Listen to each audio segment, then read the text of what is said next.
So good morning, everyone. I'm sorry I'm here today again.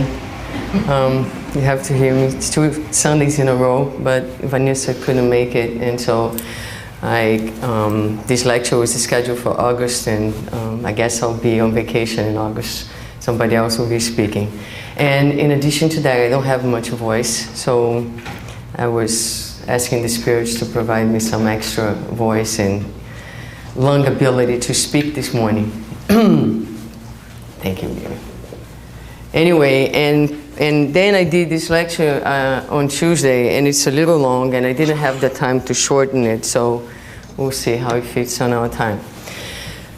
But this is a lecture that took my sleep for a few nights because it spoke so much to my own issues. And so, like I said, it was hard for a little while to sleep, just thinking of the impact on it in my own life.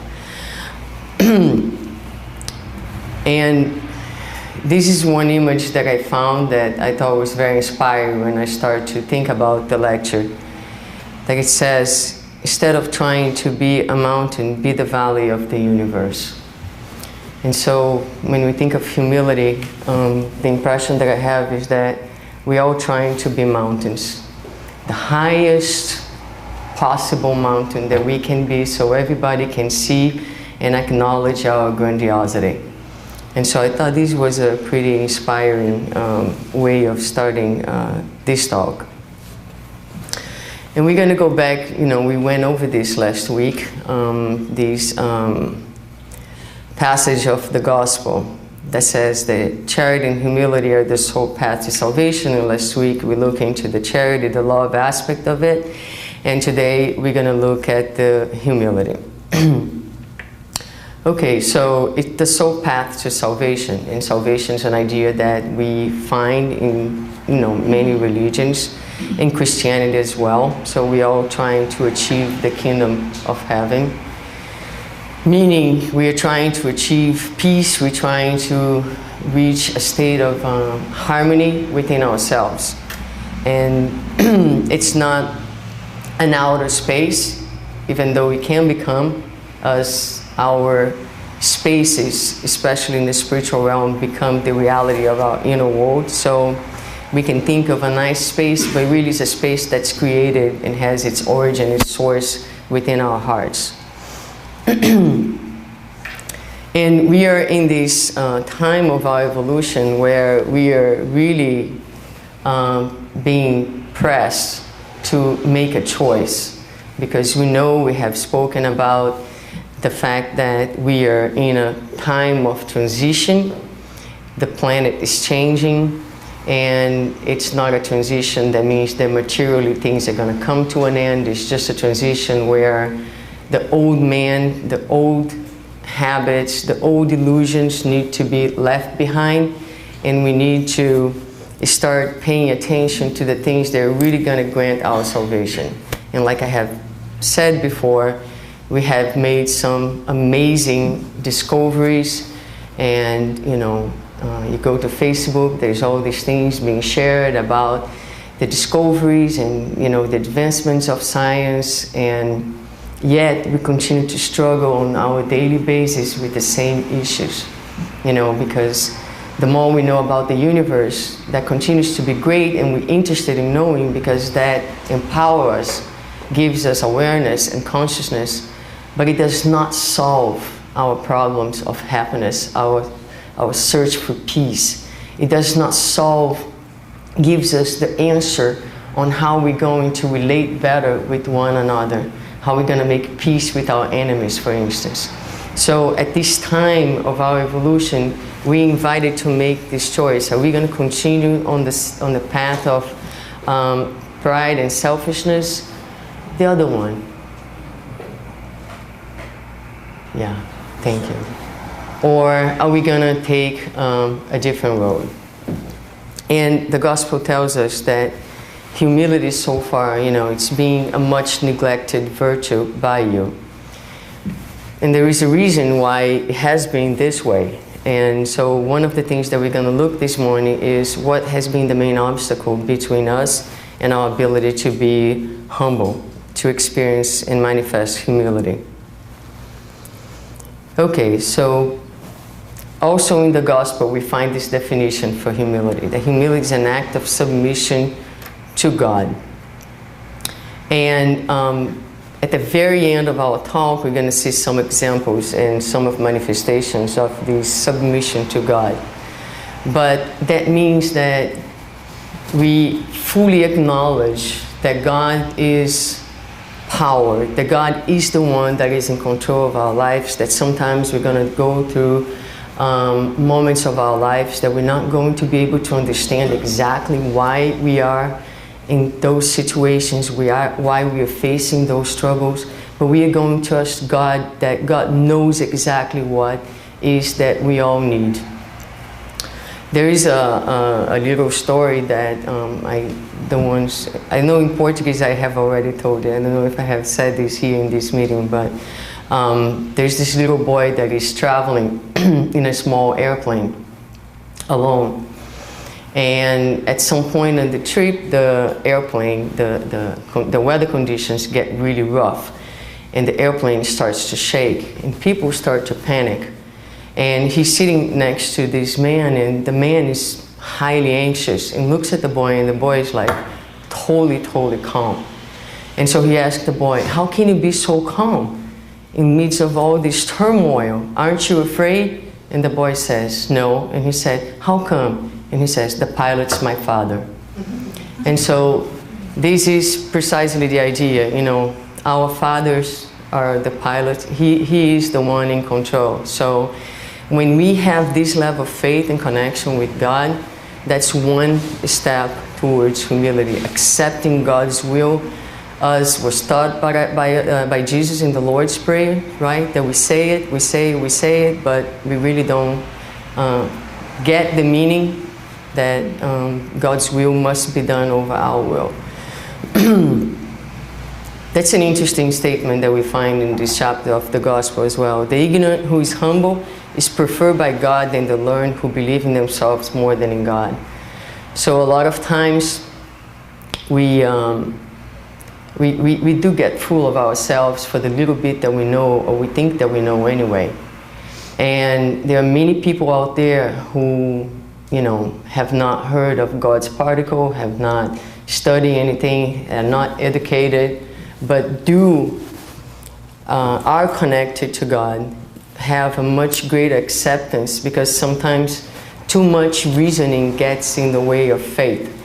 And so these people, not saying that we should be ignorant, but just saying there are a lot of people out there that don't have the knowledge, but they are much more humble and they accept God's will and are much more loving and generous than we sometimes are. And those, in terms of the achievement of the kingdom of heaven and peace, are preferred by God. All right, so before moving on, this is we find in the book Heaven and Hell, and it's just something to illustrate a little bit what we are talking about. It's a very interesting case. I find it very interesting. So this is a spirit that is telling us about his experience after the physical death occurred, and he is actually in the category of happy spirits. So spirits who, as they entered the spiritual realm, they found themselves in a position of happiness. Not of purity, but of happiness. I had to pay my debt as a man. My heart had not sensed the future of the spirit, and besides, I had no faith. I had to expiate my indifference towards my Creator. Anna, do you mind reading the second paragraph for me, please? But in His mercy, He took into account the little good that I was able to do, the pain that I endure with resignation in spite of my sufferings. His justice, which is on a scale that people will never comprehend, weighted the good with such kindness and love that evil was quickly effaced. Thank you. So what I find so interesting about this case is the fact that, okay, this is a spirit who, when he entered the spiritual realm, he found happiness. Okay, he found peace. Now, he wasn't perfect, which gives us all hope, right? He did had his dad. He did to go through some adjustments, if you will. He didn't even sense, like he says, the future of the Spirit. He had no faith. You know, he even didn't acknowledge God as much. But this guy, if you go back and read about his story, he was a very good man. He was very generous. He was very loving. And one of the things that was really key in granting him this state of happiness was the resignation that he endured his sufferings. He never questioned God's will. He never complained. So he underwent all the trials with full acceptance. Because when we complain, when we question, basically what we are saying is that we know better than God what's best for us. And so we're challenging God in its goodness and its, you know, godness, I guess. So in any case, and there are many, and I invite you, if you go back and read all the spirits who were happy, these are spirits who had very difficult lives with very difficult trials. And one common element among all of them is the resignation that they endured their sufferings. All right, so in this chapter in the Gospel, Blessed are the Poor in Spirit, Jesus invites us to manifest humility in many different passages. And this chapter brings a few of them. There are many other passages in the Gospel where we can find this invitation. But here are the ones that we find in this chapter. Who is the greatest in the kingdom of heaven? Everyone who humbles himself and becomes small like this child will be the greatest in the kingdom of heaven. Let him who wants to be the first among you be your slave, just as the Son of Man has not come to be served, but to serve.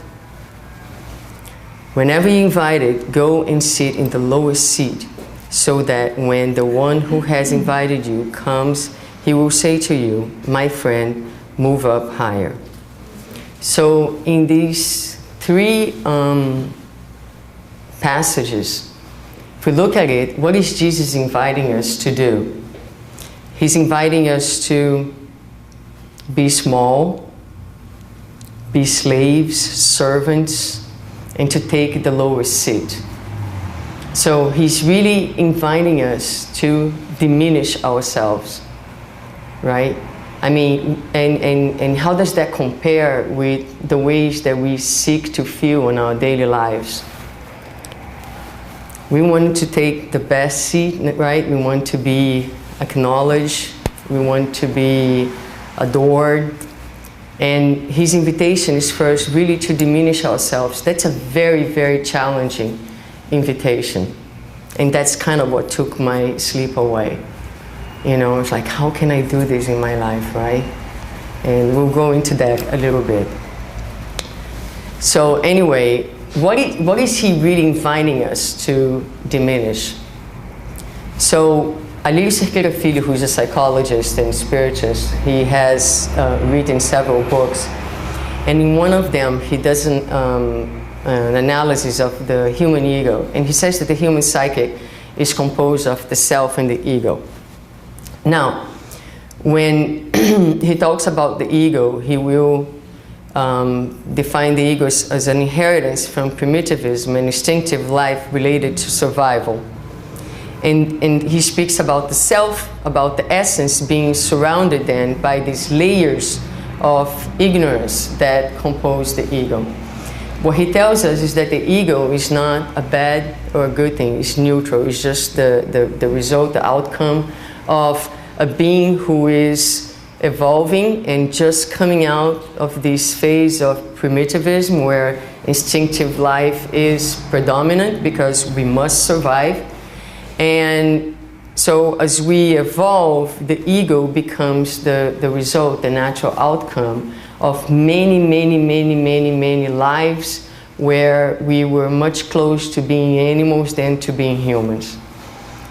In other words, like I said before too, when we think about instinct and ego, it's more like not so much a right and wrong thing, but just our need to survive, our need to prevail. And then he says that the path for enlightenment is you take this ego that equals to ignorance, lack of knowledge, and you transform through self-knowledge into being. So the process of spiritual growth is a transformation of the ego into being. So this morning I was, took my shower, and then I put this necklace on that I like a lot. It has an S on it, right? And S for Suzana. But I will confess to you that sometimes when I look at the S, it just looks like the S that's Superman. and then I look at it and like, I like that, you know? And I just, you know, it just happened this morning, like an hour ago, right?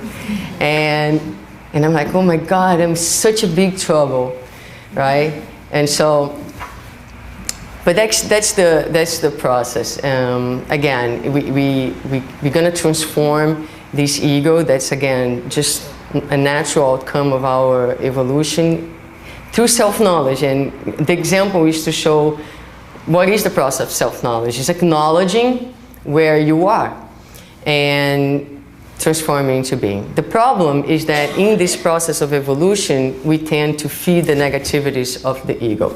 So let's look at the ego a little bit, because when I started, I said, you know, why is humility such an ignored virtue by us? Because we are very egoic beings still, so it's very difficult to manifest that, because in order to manifest humility, we need to shrink the ego like Jesus invited us to do. Okay, so some of the characteristics of our personalities, some personalities that are clear manifestations of the ego, is people who live in a state of self-pity, because in this self-pity you are negatively feeding the ego. You feel so sorry for yourself all the time. You're such a victim of everything, and in that sense you are, or you think you are. It just feeds, it gives you a sense that you are something, even if something is a miserable way of being. Perfectionism is also a very easy way to think of the manifestation of the ego, because none of us is perfect, but we try to be perfectionists. When we try to be perfectionists, you are not leaving space to be human. Be human is to have a space in your life to commit errors and not to suffer as a result of that. Because if God wanted us to be 100% perfect from the very beginning, He would have created us like that. But that's not how we were created. So when we try to do something and we don't accomplish that, that's the human in us. That's okay. What's not okay is to ignore it or to persist in it. What we need to do is just to embrace the fact that we are humans. We embrace the fact that errors are part of our lives and try to do better the next day. That's an act of love. A lot of times in life we suffer. There is the pain of the normal situation, and there is the suffering that comes because we want to be more than we are. We don't fully accept us in our humanities. Spiritualists have this very bad habit of wanting to be perfect tomorrow. And that brings a lot of suffering a lot of times. And so it's an act of humility to embrace the human in you. So people are trying to be pure spirits, like really, really fast. And we haven't really learned how to be humans yet. Because what makes us humans is the fact that we acknowledge God, is the fact that we have a moral sense, is the fact that we have the ability to think, and in thinking and feeling, we should be able to override our instincts and should be able to act in loving ways. So before trying to be an angel, it would be a good idea to try to be humans. And you know, martyrdom, Puritanism, I cannot talk about them all, we wouldn't have time. Some of the negativities of the ego that we feed in this process: hate, selfishness, pride, anger. We're going to talk about anger a little bit more. Resentment, depression, anxiety, violence, fear, jealousy. All these feelings are what we call the negativities of the ego.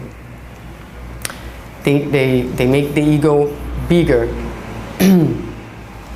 Some of the pleasures of the ego, I mean, food, sex, drugs, adoration, envy, I mean, all those things in excess, obviously. And what I really like to think is the consequences. When we live this type of life, it's like we're thirsty to be loved.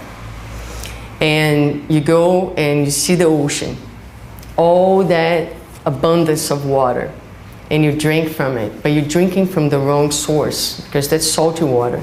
And the more you drink, the thirstier you get.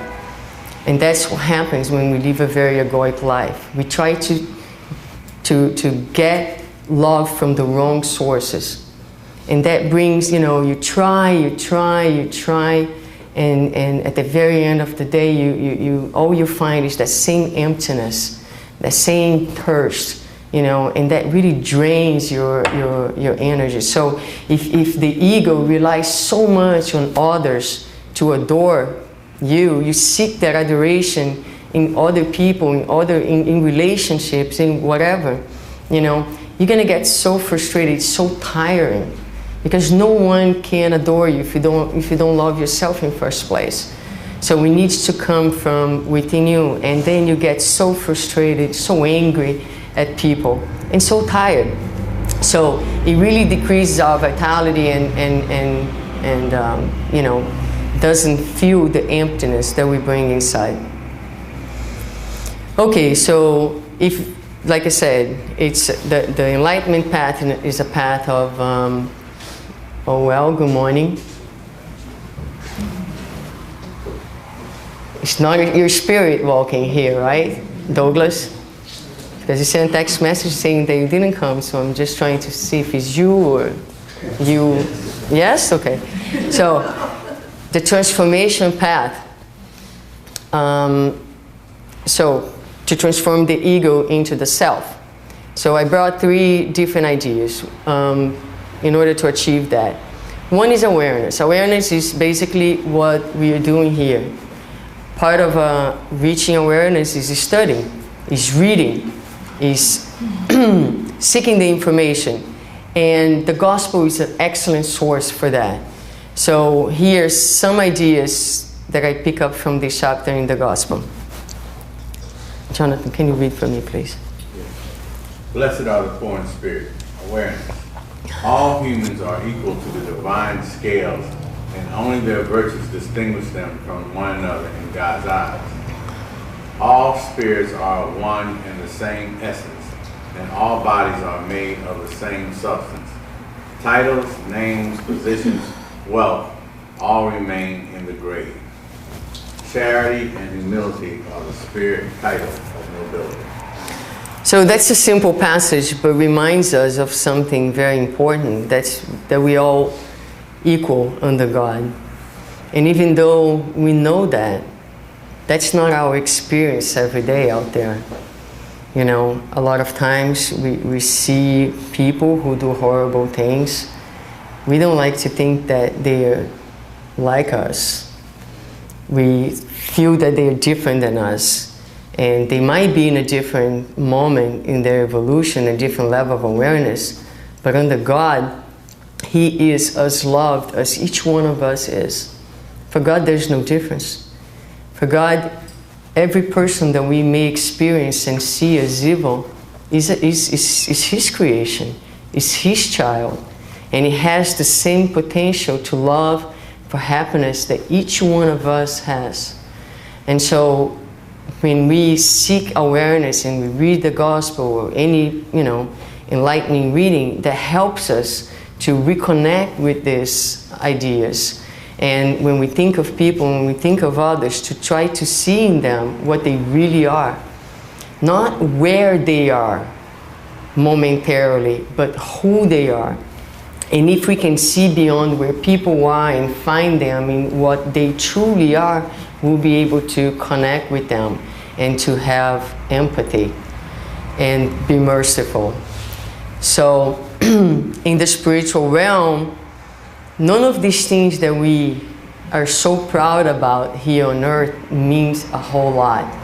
Actually means nothing, because not even my name, my position, we all change from one life to the other. So they're just transitory experiences.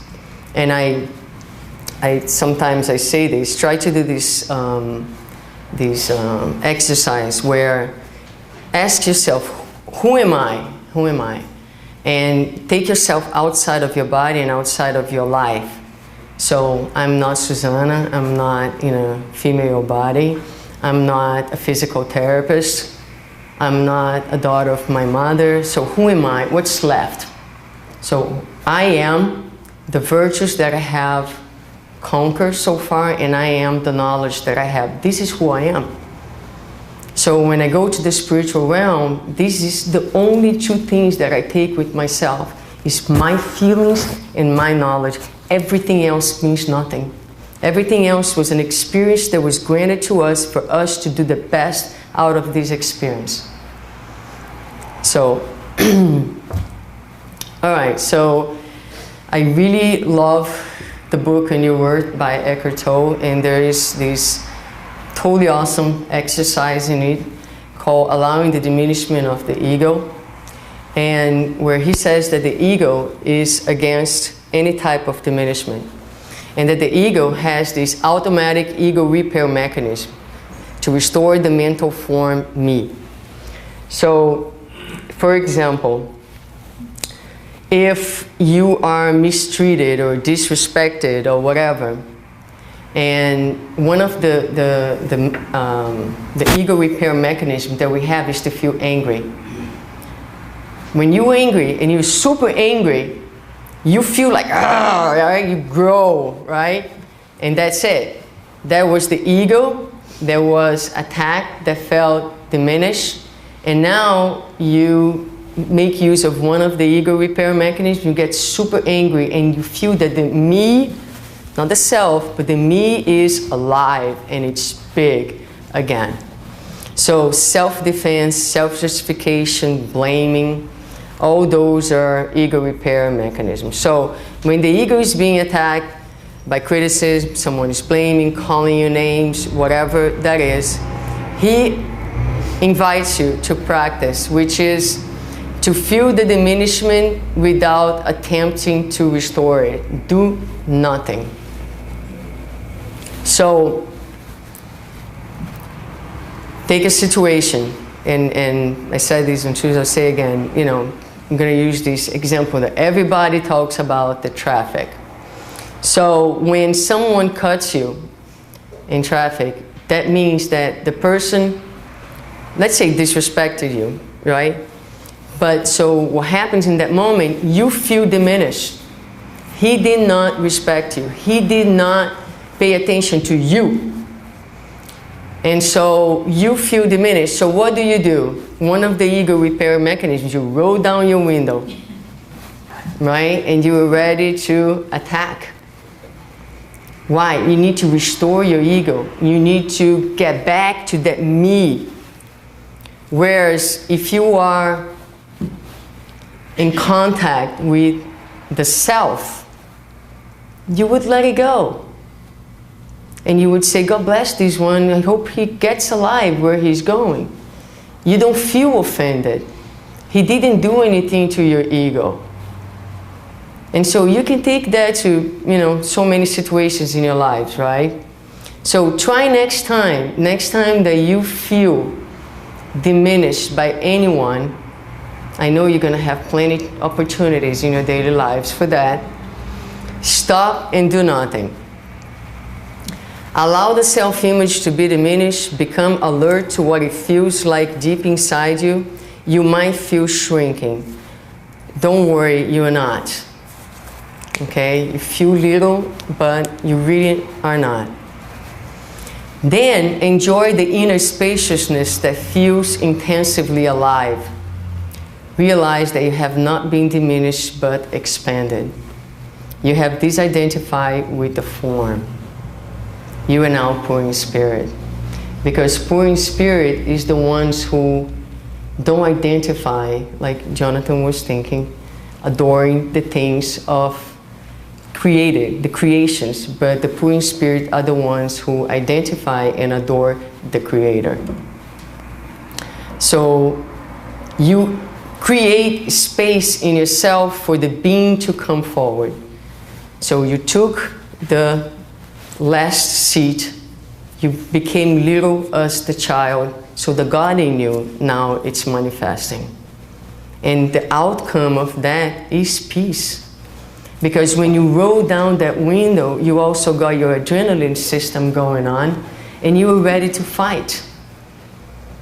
But if you just keep going and focusing and just feeling sorry for that person that still disrespects, when you don't do that anymore, right? So you just remain peacefully in your path. A few other suggestions to deal with the ego. Refrain from showing off, standing out, being special, making an impression, demanding attention, occasionally expressing your opinion. We must say what we think all the time.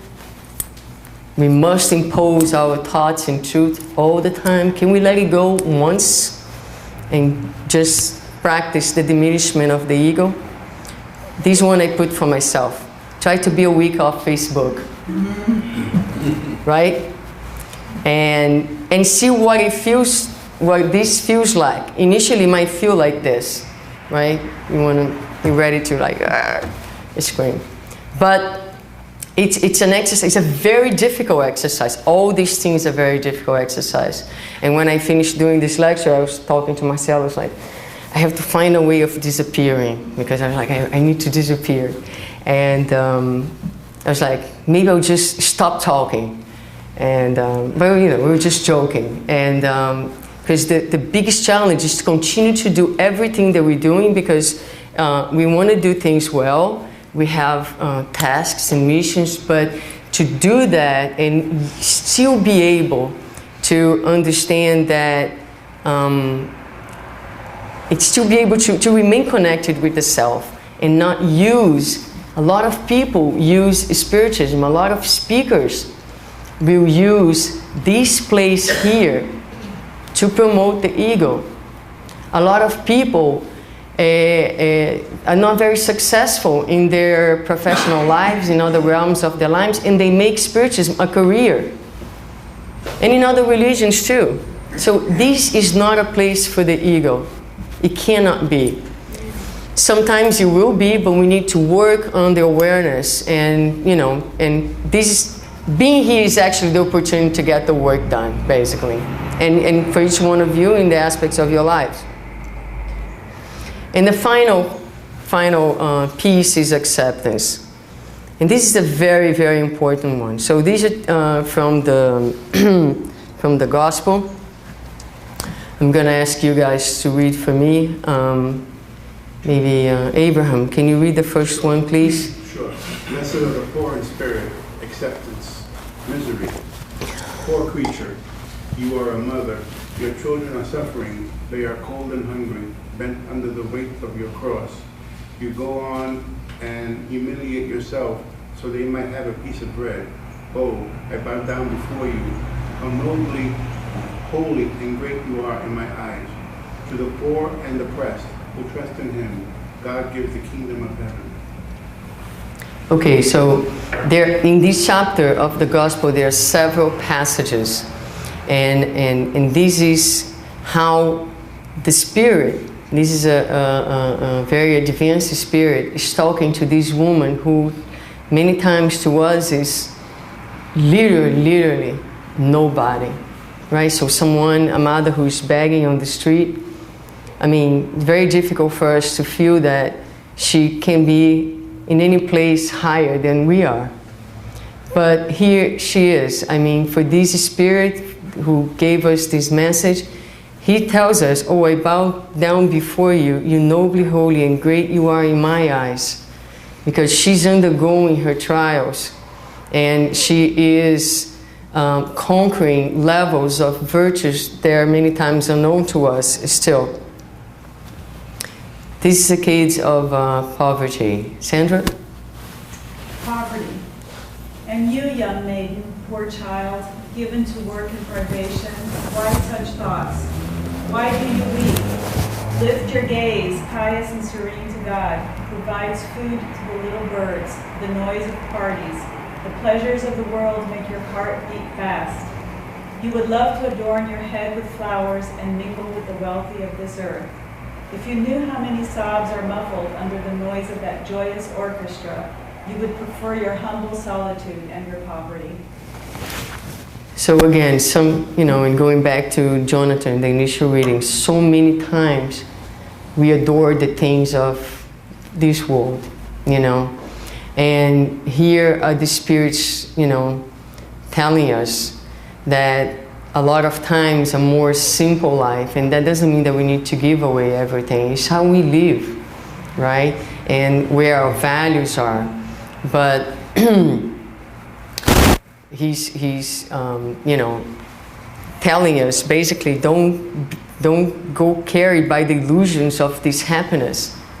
Stick to your path and go through what you need to do. And this is one of the things that Spiritism offers clearly to us, is what the future life is about and what can we expect. And from that certainty, we can gather the strength to undergo our trials and to accept God's will.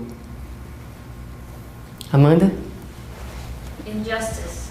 All of you who endure human injustice, be indulgent with the wrongs of your brothers and sisters by remembering that you yourselves are not exempt from reproach.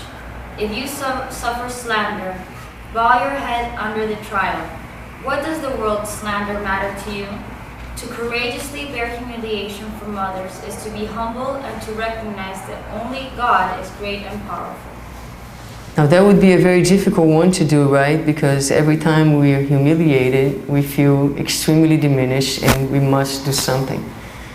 And a lot of times something is go after justice.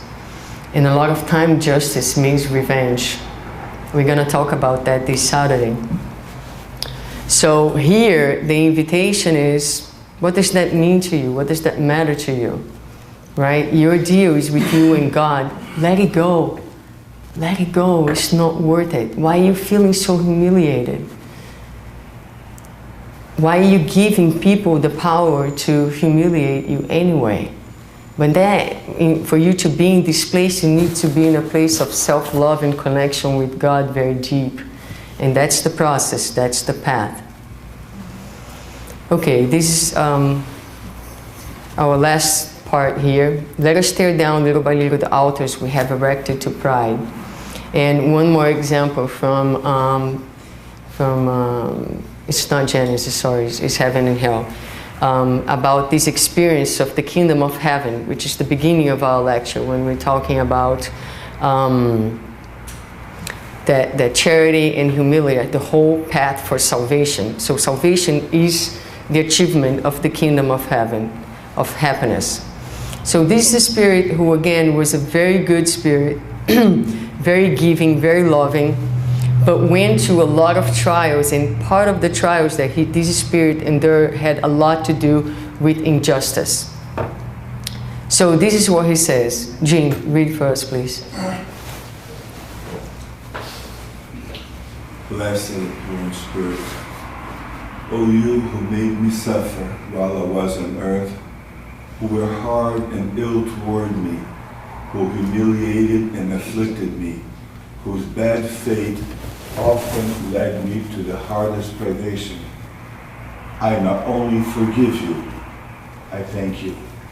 Although I suffered dreadfully with my final illness, I did not pass over in agony.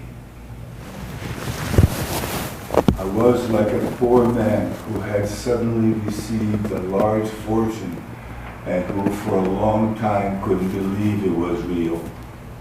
Oh, if only people could comprehend the future life, what power what courage would give them amidst adversity, what they wouldn't do for during their life on earth in order to guarantee themselves the happiness that God has reserved for the children who have been obedient to his laws.